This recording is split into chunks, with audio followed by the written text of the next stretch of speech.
Hello दोस्तों, मैं एक सेबी रजिस्टर्ड रिसर्च एनालिस्ट हूँ। INH00002468 यह हमारा रजिस्ट्रेशन नंबर है। आज जो हम यहाँ पर बात करने वाले हैं वो बात करने वाले हैं NSE के IPO से रिलेटेड। कल आपने न्यूज़ देखी होगी, NSE का IPO मार्केट में आता हुआ दिखाई दे सकता है। ठीक है, कल के दिन में इन्होंने DRHP जो पहला ड्राफ्ट होता है ना, आईपीओ आने से पहले, जिसमें डिटेल्स होती है सारी की सारी कि कौन बेचना चाहता है, कौन खरीदना चाहता है, क्या वैल्यूएशन है, क्या मार्केट कैप है, क्या फाइनेंशियल्स है, मतलब ABCD जितनी भी डिटेल्स होती है वो पर्टिकुलर डिटेल्स इस पर्टिकुलर अगर मैं बात करूं, DRHP जो फाइल्स हम करते हैं, ठीक है ना, जो कंपनीज करती हैं वो उसमें यहाँ पर सारी की सारी चीज़ें इंक्लूड रहती हैं। ठीक है, सेबी देखेगा, देख के उसमें यहाँ पर बताएगा कि हाँ ठीक है, आप आईपीओ के लिए एलिजिबल है या नहीं है। तो ये जो NSE है ना, देखिए BSE मार्केट में लिस्ट है। अगर आप यहाँ पर जाएंगे आप देखेंगे BSE मार्केट में लिस्ट है, बट और बहुत लंबे टाइम से लिस्ट है। अगर मैं यहाँ पर मैक्सिमम चार्ट पैटर्न निकालूं तो आपको समझ में आएगा 2017 से ही ये लिस्ट है। बट अगर हम यहाँ पर देखें NSE, तो NSE मार्केट में लिस्ट नहीं है। 10 साल से ये कोशिश कर रहा है, ठीक है, कि BSE के साथ ही है, बल्कि BSE से पहले ही ये बट यहाँ पर कुछ फ्रॉड के केसेस की वजह से NSE का IPO नहीं आया। सेबी ने उसे मंजूरी नहीं दी और ये सेबी की क्वालिटी है। ये क्वालिटी बताती है कि कौन मार्केट में रहेगा या नहीं रहेगा। थोड़ा कभी कभी जल्दी, कभी कभी लेट, बट कहीं ना कहीं जस्टिस करते हुए सेबी नजर आती है। चलो, तो आज जो हम यहाँ पर बात करने वाले हैं NSE के वैल्यूएशन से रिलेटेड बात करने वाले हैं। NSE और BSE के बीच का जो डिफरेंस है ना, कहाँ कहाँ पर क्या क्या डिफरेंस है वो बात करने वाले हैं। हम बात करेंगे, हम अपना थोड़ा सा परसेप्शन देते हुए नजर आएंगे कि NSE का IPO की डिटेल्स अभी फिलहाल की डेट में पूरी नहीं आई है, बट जो भी डिटेल्स है उससे रिलेटेड हम बातें करते हुए नजर आएंगे।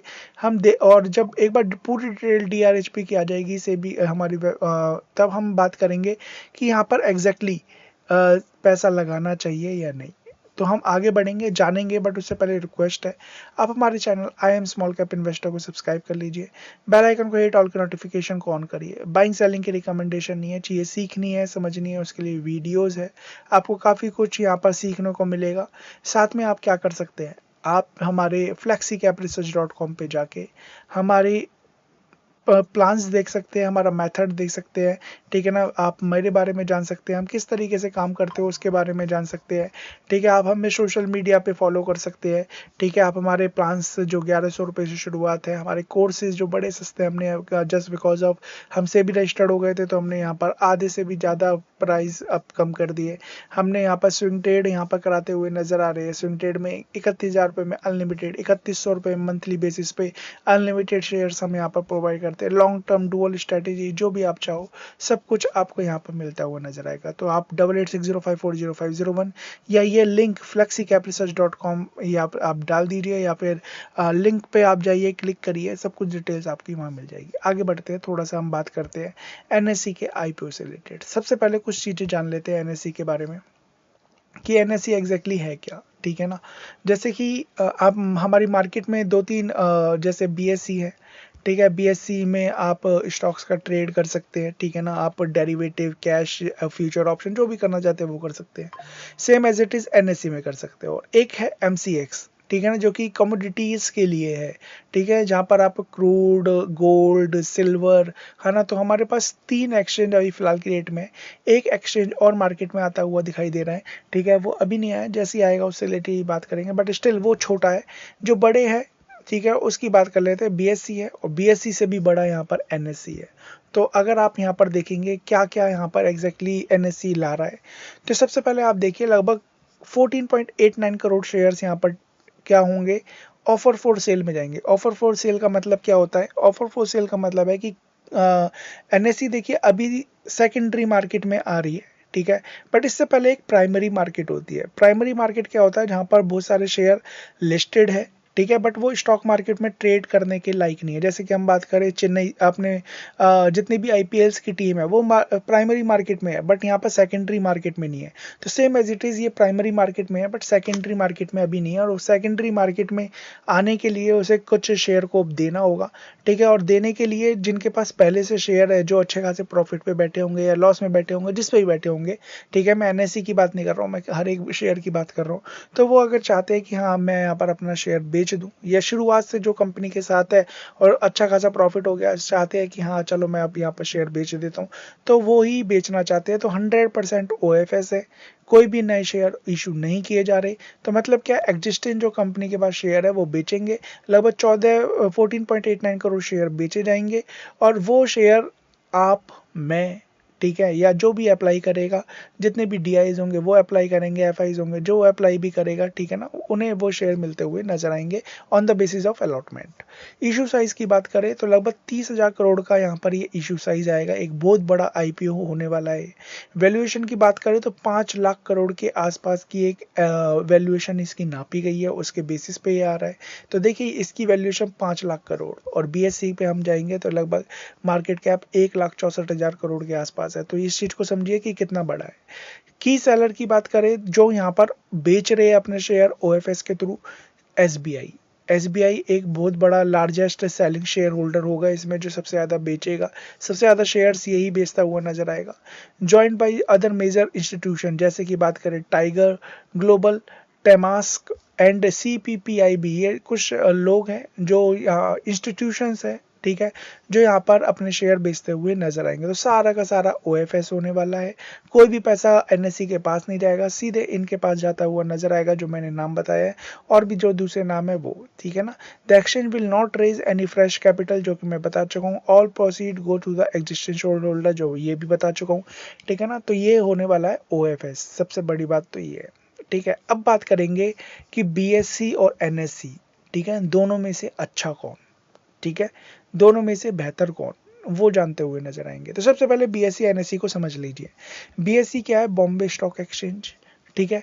एनएससी क्या है, नेशनल स्टॉक एक्सचेंज। जब मैं बीएससी की बात कर रहा हूँ ना, तो बीएससी ऐसे शेयर्स, ऐसे अकाउंट को होल्ड करता है, ऐसे अकाउंट से रिलेटेड काम करता है जो कि रिटेलर से रिलेटेड है, मतलब आप, मैं, ठीक है, जितने भी कुछ लोग हैं ना, उनके अकाउंट्स को हैंडल करता है। इसलिए आप देख पा रहे होगे इनके पास जो अकाउंट्स है, मतलब इनके जो सीडीएस है, डिपॉजिटरी है, उन इसकी जो डिपॉजिटरी क्या है, इसकी डिपॉजिटरी है सीडीएसएल। यहाँ पर देखिए, आप समझने की कोशिश करिए, मैं यहाँ पर क्या समझाने की कोशिश कर रहा हूँ। सीडीएसएल जाइए, बीएससी लिमिटेड, इसके पास 15% प्रमोटर है, ठीक है। तो इनके पास जो अकाउंट है ना, वो अकाउंट है किसके, वो अकाउंट है आपके रिटेलर्स के। तो सीडीएसएल के पास बहुत, जो सबसे ज़्यादा अकाउंट है रिटेलर्स के है, छोटा मोटा जो ट्रेड करते हैं, 1 लाख, 2 लाख, 5 लाख, 10 करोड़, 20 करोड़। और एक है इंस्टीट्यूशंस, बड़े बड़े म्यूचुअल फंड, एफआईज, एफपीआई, जितने भी बड़े बड़े लोग हैं, उनके अकाउंट्स जो हैंडल करता है वो करता है एनएसई, ठीक है। तो इसलिए यहाँ पर जो बड़े बड़े फंड्स जो ट्रेड करते हैं ना, वो एनएससी के थ्रू यहाँ पर करते हैं, उनके अकाउंट एनएससी के पास है। तो ये दोनों के बीच में फर्क है, केवल सबसे ये अभी नया है। बीएससी क्या है, बीएससी बड़ा पुराना है, ठीक है ना। 1880, मतलब बात करें 19th सेंचुरी से ये काम करता हुआ नजर आ रहा है। तो ये तो डिफरेंस हो गया। अब बात करेंगे थोड़ा सा और टेक्निकल वे में कि इनके टेक्निकल क्या डिफरेंस है, ठीक है। तो आपको यहाँ पर समझ में आएगा। देखिए, ये 2017 में लिस्ट हुआ था, इन्होंने डीआरएच पे भी फाइल हुआ है, लिस्ट वगैरह अभी कुछ नहीं हुआ है, ठीक है ना। इशू था पहले, वो इशू यहाँ पर आप जाएंगे, पता करेंगे तो आपको समझ में आ जाएगा। बात करें टारगेट मार्केट कैप, ठीक है ना, इनका जो टारगेट मार्केट कैप था, ठीक है, जब आया था तब 56 से 58 हज़ार करोड़ के आसपास था। अभी की बात करूं तो मैंने आपको बता दिया 1,64,000, लगभग 3 टाइम्स यहाँ पर बढ़ता हुआ नजर आया, मोर देन 3 टाइम्स, 3 टाइम्स ही कह के चलिए, ठीक है। और अब इनका जो टारगेटेड है वो 5 लाख से 5,83,000 करोड़ के आसपास का यहाँ पर मार्केट कैप है। इसके बाद हम बात करें पी रेशो की, तो देखिए ये 65 से 67 के यहाँ बीच में पी रेशो यहाँ पर चल रहा है, लगभग 66.66.3। और इसका जो पी रेशो में ये जो आने वाला है 35 to 40 के आसपास। तो यहाँ पर बात करें, ये बीएससी से थोड़ा सा कम वैल्यूएशन पे आ रहा है, चीपर वैल्यूएशन कह सकते हैं, ठीक है। और अगर ये यहाँ से यहाँ तक जाता है, ठीक है ना, तो याद रखिए एक अच्छी खासी जंप मिलती हुई नजर आ सकती है। अगर हम बात करें 35 के आसपास ये आता है और 67 तक जाता है तो लगभग 80-90%, 90% के आसपास का वो बन जाता है, एक तरीके से रिटर्न बन जाता है। ठीक है, रिवेन्यू की बात करें, रिवेन्यू फॉर ऑपरेशन, तो जैसे कि मैंने बताया इनका रिटेलर अकाउंट है, इनके पास बड़े बड़े फंड के अकाउंट है, तो उस बेसिस पे यहाँ पर इनका रेवेन्यू जनरेट होता है। तो यहाँ पर आप देखेंगे लगभग 4834 करोड़ के आसपास का रेवेन्यू है। ठीक है, थोड़ा सा मैं ईयरली बेसिस पे जाऊंगा तो यहाँ पर आपको दिखाई देगा, जो कि अच्छी खासी यहाँ पर काम किया है इन्होंने। बट यहाँ पर बात करें तो लगभग 3.4x लार्जर, लगभग 16,601 करोड़ के आसपास का रेवेन्यू यहाँ पर जनरेट होता है। प्रॉफिट की बात करें, ये 2487 करोड़ के आसपास का प्रॉफिट जनरेट करते हैं। ये यहाँ पर 4.1x लार्जर, इधर से लगभग 4 गुना ज़्यादा, है ना, 10,302 करोड़ का यहाँ पर profit after tax, net profit यहाँ पर जनरेट करते हुए नजर आते हैं। एबिट की बात करें, ठीक है, एबिटा मार्जिन की, तो इनका 64% है, इनका 66.9 टू 76% है, तो ये हायर है।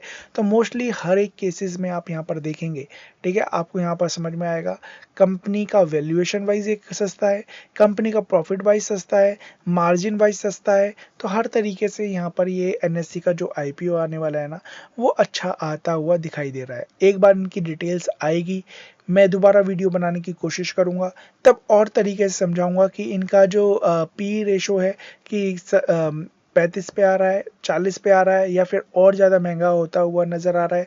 वो हम अभी फ़िलहाल की डेट में जो चल रहा है मार्केट, प्राइमरी मार्केट में, वो हम बातें कर रहे हैं। हम बात का अभी कर रहे हैं कि यहाँ पर क्या चल रहा है, बट जब आएगा किस तरीके से आता हुआ दिखाई देगा, तो हम एक डिटेल वीडियो लाएंगे, डेट के साथ लाएंगे कि इस डेट को लिस्ट होगा, इस डेट को यहाँ पर पैसे लगाने की आखिरी डेट है, कितने पैसे आपको लगाने पड़ेंगे एक लॉट के लिए, कितने लॉट आप ले सकते हैं, क्या डेट होगी, वो सब चीज़ हम बात करते हुए उस वीडियो में नजर आएंगे। बट फिलहाल की डेट में हम बात करें, वैल्यूएशन वाइज सस्ता नजर आता है, और जिस तरीके से ये दिखाई देता है, या तो बीएससी का स्टॉक यहाँ पर गिरता हुआ नजर आएगा, या फिर एनएससी का स्टॉक्स यहाँ पर भागता हुआ नजर आएगा। तो चांसेस क्या है, चांसेस ये सबसे ज़्यादा है कि एनएससी का आईपीओ आएगा, और एक धूमधाम तरीके से आएगा। जो ये वैल्यूएशन मांग रहे हैं उससे ज़्यादा इनकी वैल्यूएशन मिलती हुई नजर आएगी। जैसे हमने प्रीवियस वीडियो में बताया था कि स्पेस एक्स कैसे काम कर रहा है, सेम एज इट इज़ ये काम करता हुआ नजर आएगा। बाइंग सेलिंग की कोई रिकमेंडेशन नहीं है, अपने फाइनेंशियल एडवाइज़र खुद की स्टडी करना है, चीज़ें सीखनी है, समझनी है, उसके लिए वीडियोज़ है जो कि मैंने आपको दिखा दिया है। साथ में आप हमारे चैनल को सब्सक्राइब कर लीजिए, flexicapresearch.com पे जाइए, हमारे साथ आप सीख सकते हैं। हमारे सोशल मीडिया पे आप जाके हमारे ट्रेड से रिलेटेड हम कैसे काम करते हैं उससे रिलेटेड आपको पता चलती हुई नज़र आ सकती है। डेली मार्केट से क्या इंसाइट मिलता हुआ नज़र आ सकता है। बाकी हमारे जितने प्लान्स हैं, प्लान्स को गो थ्रू कर सकते हैं, है ना। आप चाहे इच्छुक है कोई भी प्लान लेने में, जो कि हम 1100 रुपये से आपको प्लान देते हुए नज़र आते हैं, आप जाके चेकआउट कर सकते हैं flexicapresearch.com या 8860540501 इस नंबर पर कॉन्टैक्ट कर सकते हैं। Thank you so much, God bless.